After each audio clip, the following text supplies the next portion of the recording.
Good afternoon, everyone. My name is Paul. I am a nerd, and you are right this very moment attending the October 2013 PracticeMaster Virtual User Group meeting, where we talk about infrastructure, like remembering to switch the slide to say this right at 2 o'clock so that people won't wonder if they're missing something. And we also talk about our infrastructure foibles, like not switching the slide to that right at 2 o'clock. So hopefully you weren't all panicking when you saw the title screen and no indication that we were going to start in just a moment. So we'll switch right through to this, and we'll talk about how to navigate around. Oh, you see LeAnn's pointing to her screen. She's going, Paul, you haven't even turned the screen on. These people don't even know what you're talking about. There we go. So this is what I was talking about. I left you here. I forgot to switch it here at 2 o'clock. You were panicked. You knew our infrastructure. You knew that you should be seeing this. I'm sure several people probably called their office IT people to find out what was wrong. But nonetheless, we'll blame Paul because it was Paul's fault. And we will simply move ahead and explain this, which is the GoToWebinar control panel. You probably are looking at this unless you've been here before and know what I'm about to say. If you are seeing this on your screen, it is simply the GoToWebinar control panel, and this button that looks like arrows pointing to the right can be used to get that out of the way. When you click this button, this will slide over to the right, out of the way. You won't be able to see it anymore. All you'll be able to see is this, and this button will change to one that has arrows pointing to the left, which is how you get this screen to come back. You would get it to come back if you have a question and you're shy.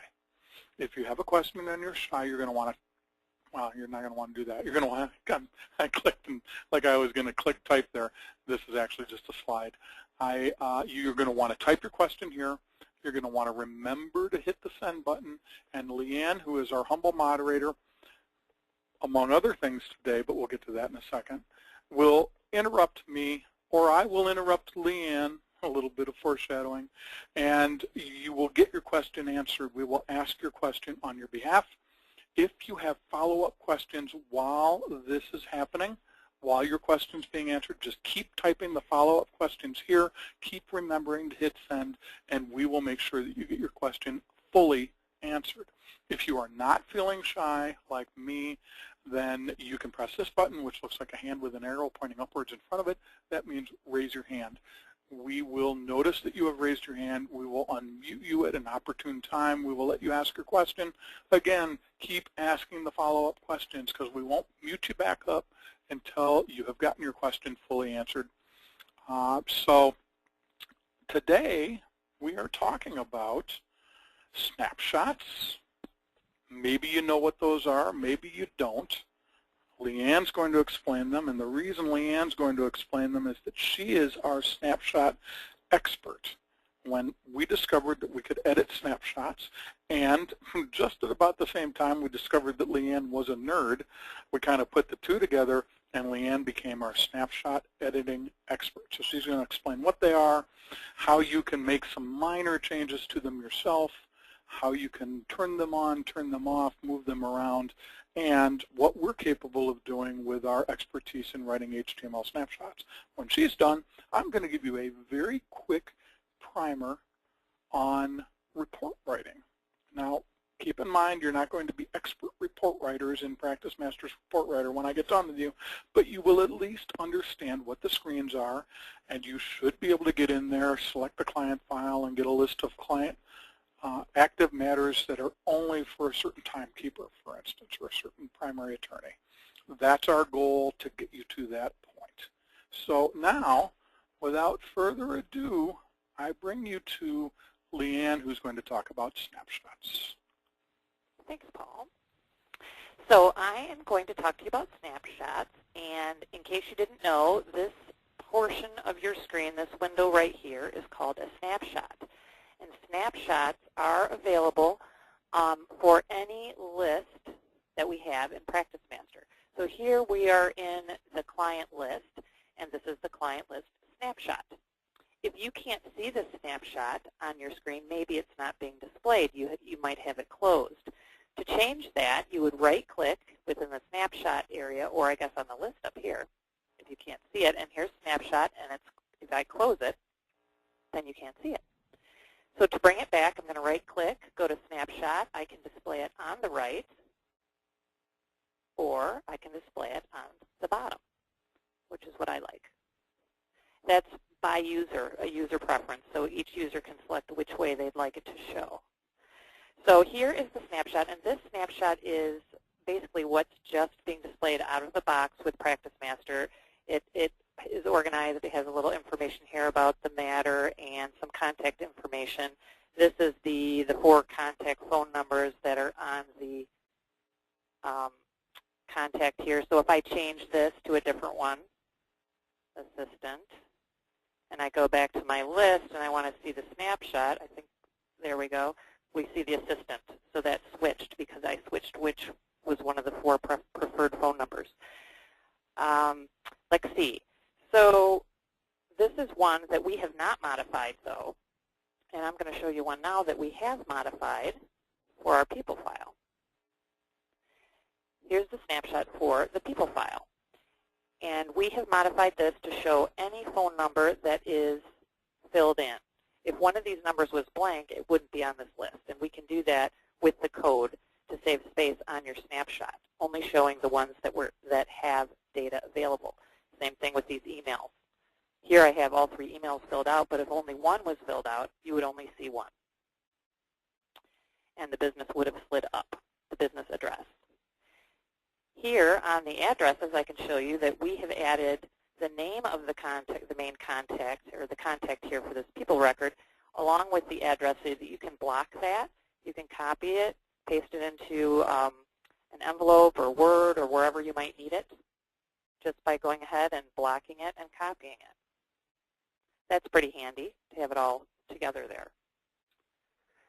I'm going to show you what this snapshot would look like if we had not modified it to make it more useful.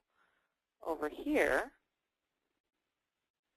is what it looks like if I had not made that modification to the people file. It's just a list of all of the fields in the people file in the order that they are in the file. And I can scroll down and see them, but you can see that's not as useful. If I wanted to get the address, it's not all together. Doesn't look as nice. Here I don't have the name above it where I could grab it. And if I try to block the whole address here, I get the name of the field name, which I would not want that. So you can see how the modifications made this much more useful.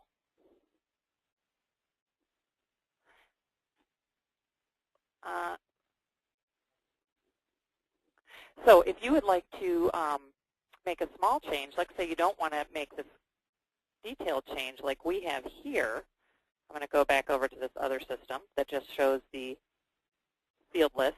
You can actually change the order. This is something you could do yourself if you are familiar with the file maintenance. So to do that, I'm just going to, for example, move role underneath organization, just so you can see how you can do that. So I have to close this. Hold on.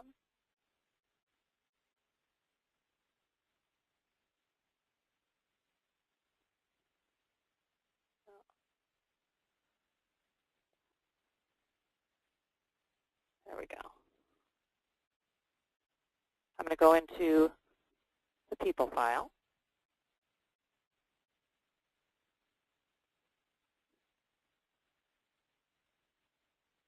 And here, as you can see, here's a list of all the fields in the people file. Role is above name. Hold on. Oh, there we go. Sorry, name is above organization. So I'm going to switch these 2 around. And just to do that, you can use these little arrows here that will move things. So I'm going to move name down 1 position. And now I'm going to close this up. I want to save it. Close. Now if I go back into the people file, oh, this is the problem. Paul, I'm in the wrong PracticeMaster. Okay. Hold on. Okay. Sorry, I was in the wrong PracticeMaster to show you guys. So I'm going to go back into file maintenance and do this again. into the people file. We're doing this for those people that weren't paying attention the first time, right, LeAnn? Yeah, and that's why the role wasn't near the organization where I thought it was going to be. So here's role above organization, and I'm going to move it down under organization. Okay. Now, if I go back into Purdue Law and look at the people file and see my snapshot, now, oops, sorry, I have to refresh that. Now organization is above role, where before it was these two were switched around. So that's a way that you could move these fields around to put the more important ones near the top where you could see them. So somebody without any HTML experience, because that's what these snapshots are written in, is HTML code, could actually just go in without having to know HTML, without having to understand how snapshots are edited, and they could move the important fields to the top. And for a lot of firms, that's going to solve that problem right there. Get the right data to the top of the screen and people can see it. But I personally do like the other one better, the one we had before, or if we go back to the client list, the one that looks kind of like that. I think those look nice. Now, one thing is people are thinking, okay, out of the box, this one for the client file and the contact file, they look really nice. Why would I want to change that? Well, a lot of times people want to add fields to the snapshot that weren't in the original system. Maybe you do a lot of workers' comp. Maybe you do all workers' comp. And so the workers' comp case number or whatever number they call that, I think it might be called a case number, might be something that you want right here on the middle of the screen. You can edit the snapshot to show that. Another thing that people sometimes want, LeAnn showed you how if you change one of these 4 numbers, it'll change down here, but it's only going to show you the 4 numbers that are on this screen. There are actually 19 phone numbers that you could store for a client. And sometimes we have clients that have direct dial numbers and we store them under primary, but they might not be showing here. So you can actually build a snapshot so that it shows all the telephone numbers that are filled in and only the telephone numbers that are filled in. So you might want to change this, you might not, but when you add a file like the people file, it's nice to be able to have this information up front, and instead of being in this format here where it's just kind of spilled out onto the screen, in a more usable format. Another thing that's important is, sure, you can go down here to Christina's record and see what her phone number is very easily, or you can drill into the contact file and see more details about that particular record. But an attorney wants to see this information right on the surface. An attorney wants to be able to see that they have, these phone numbers for this person, these email addresses, these addresses, and not have to drill down to this record or have to even drill down to that record. They want to see it all right here on this screen. So getting that information out to the surface where the attorney can see it as they highlight different records can be very important. Very good. And I was not paying as much attention as I'm supposed to. Somebody says our voices are staticky. Oh, that's odd.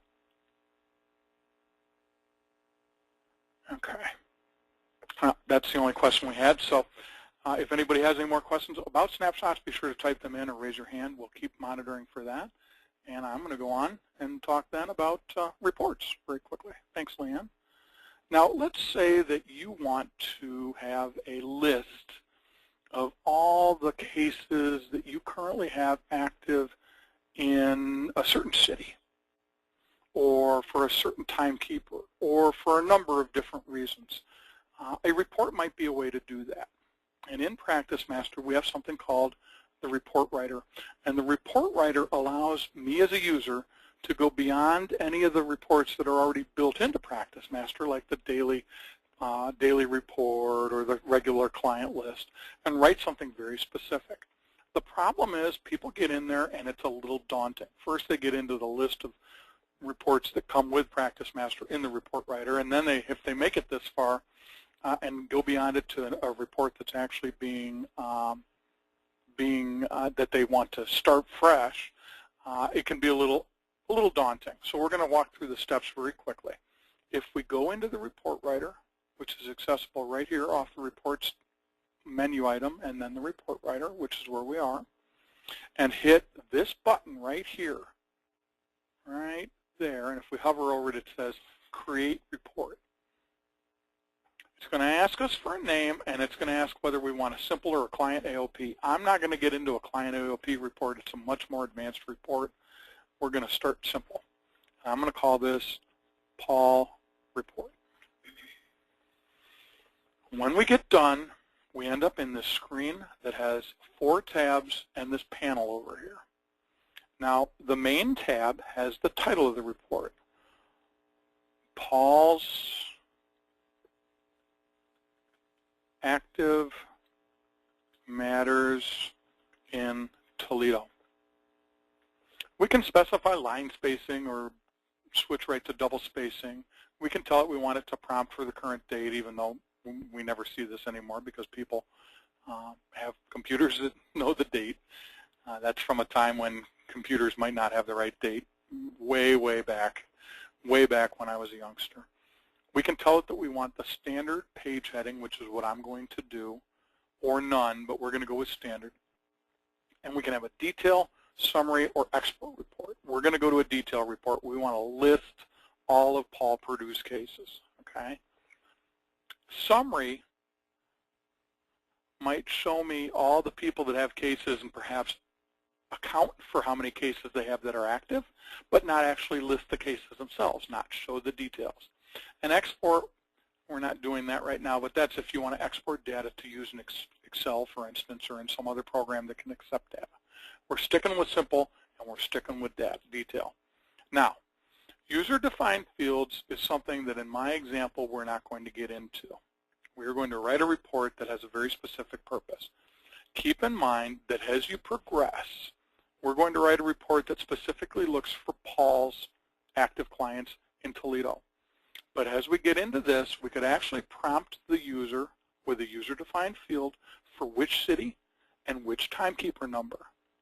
And so we could then use the same report for anybody's active matters in any city. Not going to get into that now, but that's what user-defined fields are.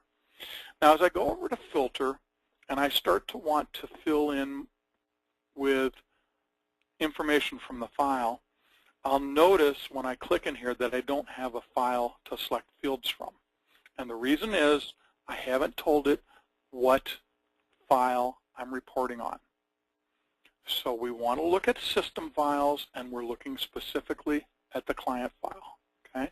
I'm going to actually delete that file, and I'm going to start over just so you can see when we right-click on report files, we can add a file. We can select which area of practice, and we're looking at the client file, and the client file is part of the system files, not a specific area of practice. And we're going to then find the client file. Now, you can select multiple areas of practice or multiple files. We're not going to, again, we're keeping things very simple. We want a list from the client file of all of Paul's active matters in Toledo. Okay? You can start with this sort of thing, play with it, move around, understand how you're doing these things, and then we can get into more details. This is a simple primer. So when I go to filter now and I say I want a new row, we're getting into what we call the wizard, the way that it simply says I want this to equal this and this to equal that. There is something called an advanced row that puts you in a blank box where you're supposed to know what to type. If you get there, hit cancel. Go into new row, and we're saying that we want all those for which primary attorney, primary timekeeper number equals to 1. Now you'll notice when I selected primary timekeeper, it put in this other stuff. Don't worry, that's just how it knows what it's looking for. It defaulted to equal to. I could have also chosen not equal to, or greater than, or less than. I could have said I want everything, all the currently active matters that are not Paul's. So I would have chosen not equal to 1. What I really wanted, though, was equal to, and that's what I'm going to get. When I chose this field, it popped up a little arrow here because it knows what all the timekeeper values are, and it's going to let you select from a list. I could have chosen any of these people that are in our system as timekeepers. I chose one. Now, I also said I wanted active. Now, this is a little confusing, so I kind of chose this because it's backwards logic, and I wanted to explain it to you. So we're going to look for a field called inactive. Those of you who've used PracticeMaster or tabs know there's a checkbox that you can check that says inactive. And checking that means a case is inactive. So we want to find inactive, but we want inactive is false. That means they're active. So now we've got primary timekeeper is Paul, and inactive is false, meaning the case is active. Now, if we were to just run this report right now, we've got the criteria right, but we haven't told it what we want to see. So we go over to image layout, and again, there's a lot that can happen here. We're focusing on the basics. So I'm going to show you that this is the Add Field button here. I want to see the client ID. I want to see the name of the client. And I want to see what city they're in. And it's really that simple. Now, there's more to it. If I double-click on this, you're able to specify what the header is and how it's justified and how many characters wide it is in the report itself. That doesn't mean if I limited this to 10, it would still, it's just, I'm not changing the field, obviously, in the database. I'm just changing what's showing up on the report. But to get a simple report with the client ID, the name, and the city for all the active matters for Paul, this is all I need to do. Now, the one thing I didn't do, I think I said I wanted city equals Toledo. So I'm going here to city equal to Toledo. It's really that simple. Got to play around with it, try it out. Let's run it. LeAnn has a question. LeAnn, what kind of question do we have? We do have a snapshot question, but we can save that till we're done with the report. Let's do that. Let's finish the report. Okay. And we'll come back to the snapshot question. But I have a report question, too. Mm-hmm. Can we select time entries for the detail image? Yep. You can, but you wouldn't be reporting on the client file. You'd be reporting on the fee file. So, for instance, we'll do that in a second. We'll come back and we'll kind of run through everything again, only this time we'll look for fee entries for a specific client. So if we then go to print, it's going to ask us if we want to save on the way, but you can save first and then print. I'm a print and save on the way sort of guy. It's going to always ask you, based on what order you're in, if you want to narrow it to a certain range of clients. I'm just going to hit print, and I'm going to preview. And here's my report. I got my fingers crossed. Here are all my active matters in Toledo. Now, for me, an active matter is anybody that's a law firm in Toledo, or anybody that's a law firm. So these are all the active matters in my system that are from the city of Toledo. And that's it. Now, we can also drill down to the data. If you notice, if you've ever printed a report on the screen in Tabs or PracticeMaster, you'll notice as you move along the records, you actually get a little highlighting that if you click on it, will actually load that particular record. That's your added tip for the day, because we're really talking about how to build these reports. So, to summarize, we came in here, we chose the right file, we chose that we wanted the page heading to be standard, and then it was detail. We didn't do anything with user-defined fields. We built a very simple filter. We selected a couple fields that we wanted to show. Okay. LeAnn has another question. When you do the fee entry one that you're going to do, can you put some date ranges in there? That's a question. Can we put date ranges in there? Sure. Let's do that real quick. I'm going to create another simple report, Paul fees, and we're going to call it Paul's fees and we're going to get into the fee file. So it is from the system files, but instead of client, I'm going to choose fee. And we only want fees for Paul. So we're going to say timekeeper equal to Paul, and we're going to say and date in the next, how about in the last 7 days. Now there's other things you can do. You could say greater than or equal to, and then have another row that says less than or equal to. So if I wanted a certain date range, I can say in the last 7 days, or I can say greater than this date and less than that date. If I were to, let's do this one first. Let's simply put in the client ID and the description.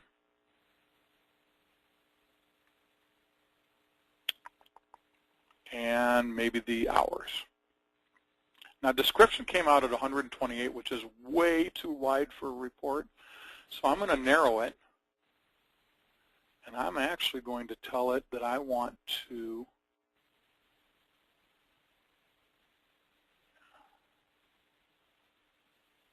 wrap the field. Okay, that's your advanced tip for the day. And we're going to put hours in as well.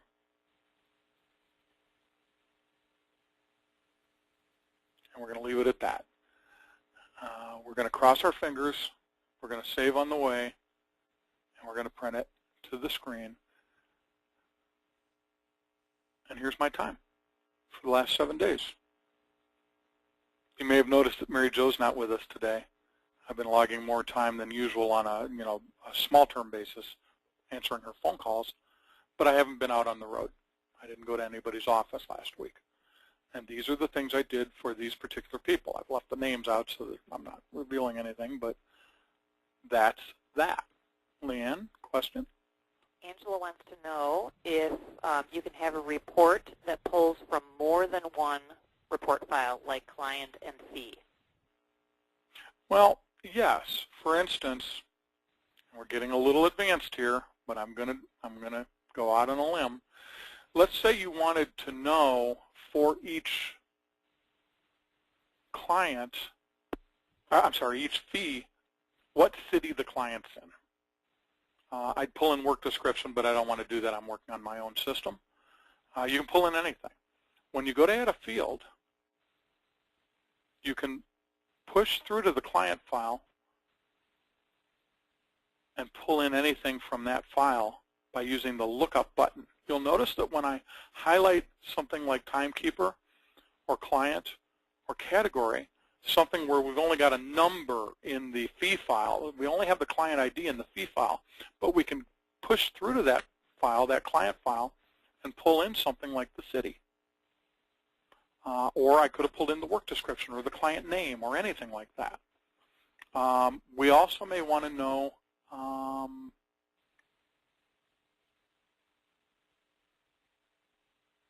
the timekeeper name.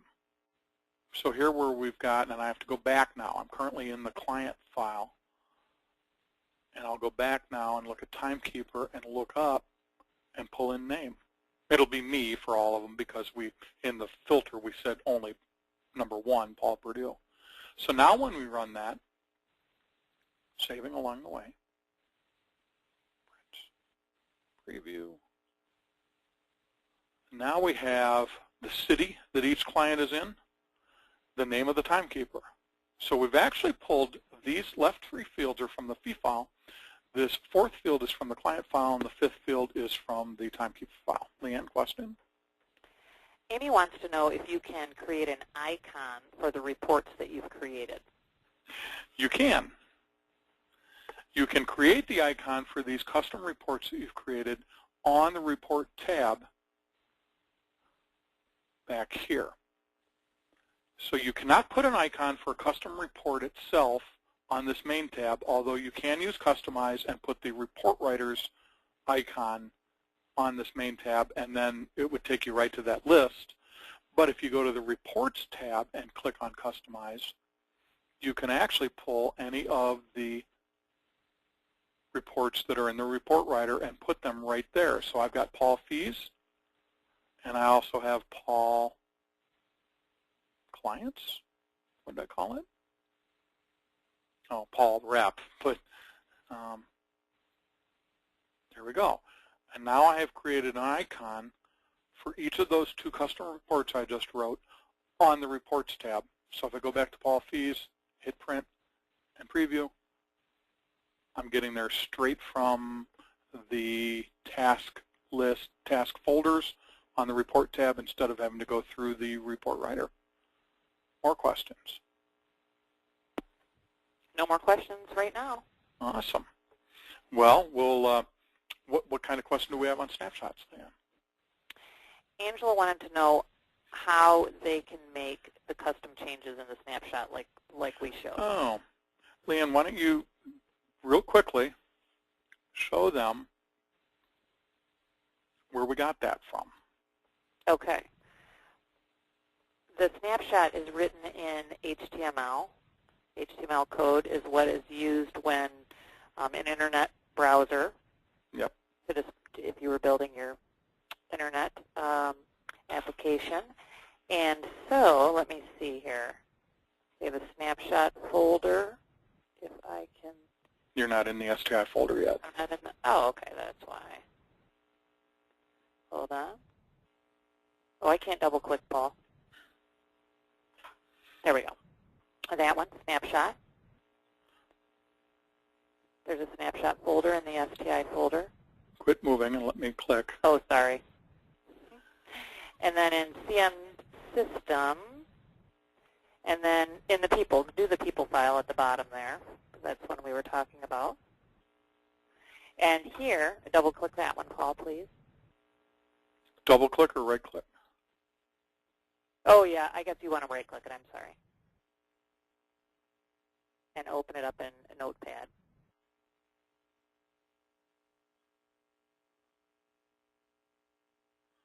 And look, there it is. Yeah, so this is what the HTML So you code just go in here and change this to look the way you want it. This is a little bit beyond the scope of what we're doing today. We want to talk about how they're available to be edited. This is why Paul wanted to call me a nerd. That's right.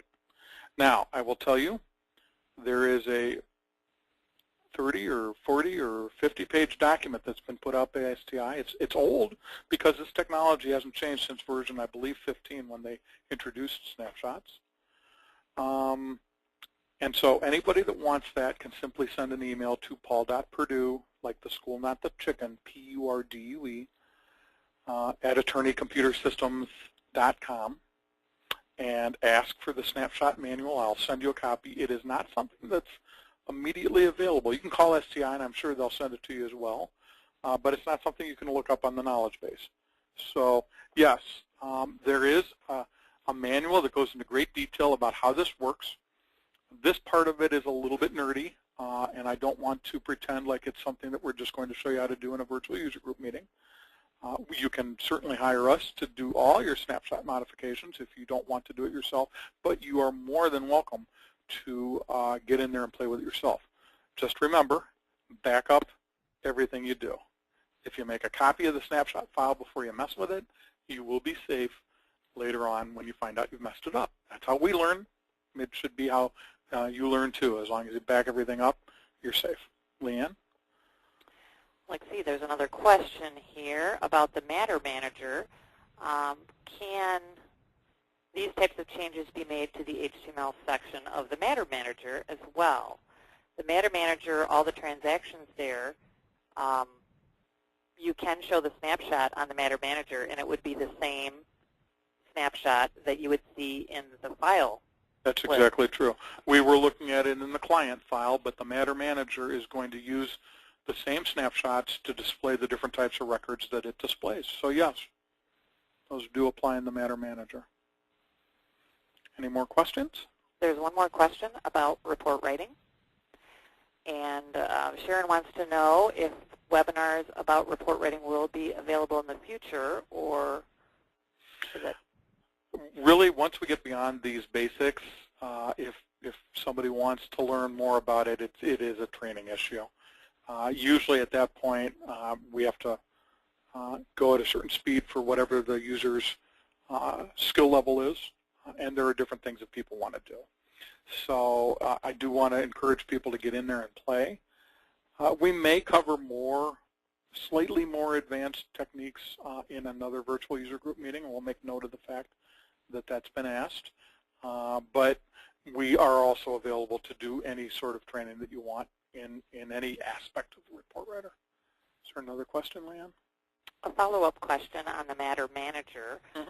Actually, what Angela meant was the client section in the upper left corner of the Matter Manager, not the transaction list, which is what we were talking about. Yes, let's go there real quick. I think that what she's talking about is,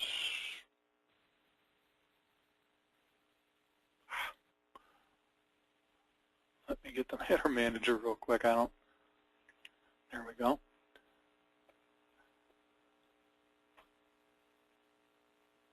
I think what she means is if we get here, that would be the only place that you're going to see a snapshot. You will not see a snapshot for these.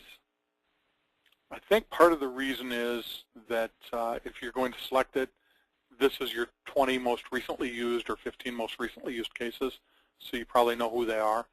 And if you want to see details, now she may be talking. I think that's what she's talking about. Yeah, that's not something that's definable. Yeah. This is not something that's definable. There's no snapshot here. There would be a snapshot here, but it's really the same snapshot. And of course, then you do have a snapshot here. You can choose to show the snapshot right here, and it's going to show for whatever type of record you happen to have. Okay? So no, I think she's asking about that upper left-hand corner where you have the actual client details, and no, that's currently not an editable snapshot. More questions? No more questions. Very good. Well, this was fun. I know that LeAnn had a great time, and I know that she's glad that it's over, so let's all give a nice round of applause for LeAnn on her first real appearance at a virtual user group meeting other than being our humble moderator. I don't think it was nearly as frightening as she thought it was going to be, but she's shaking her head in a certain way. Okay, I'm lying. She's not shaking her head. So what are we going to do next week or next month? We're going to talk about version 17. Version 17 we have been using for 2 months. In fact, you kind of caught a glimpse of it there when we were looking at the client screen. Here's a new feature in version 17 just for you guys who are these things called quick views allow us to segregate data within. These are all the clients that we currently have active projects for. These are the clients that I might have visited when I was in Pittsburgh. Well, it's gone to nothing because I was in Pittsburgh and I whittled the list down. We're going to go through next month in the November virtual user group meeting for both tabs and PracticeMaster. We're going to try and go through every single change that's been made in version 17 in as complete a detail as we can. Now, obviously, that's not going to be very complete detail because we're going to try and cover everything and give a good overview of what's changing. Whether or not we go on with that and focus on certain things, I'm sure we will in the virtual user group meetings. We also have a webinar scheduled, I believe, for December that will go into a little bit more detail, but probably not that much because it's going to cover both tabs and PracticeMaster in an hour. So we're going to cover as much as we can, and then we're going to branch out from then. So if anybody wants to see what's new in version 17, next month is the time. If you have questions, email me, paul.purdue@attorneycomputersystems.com, paul.purdue, like the school, not the chicken, P-U-R-D-U-E, @attorneycomputersystems.com. Everybody have a good rest of the afternoon, rest of the week, rest of the month, and we will see you in November. Thanks much. Bye-bye.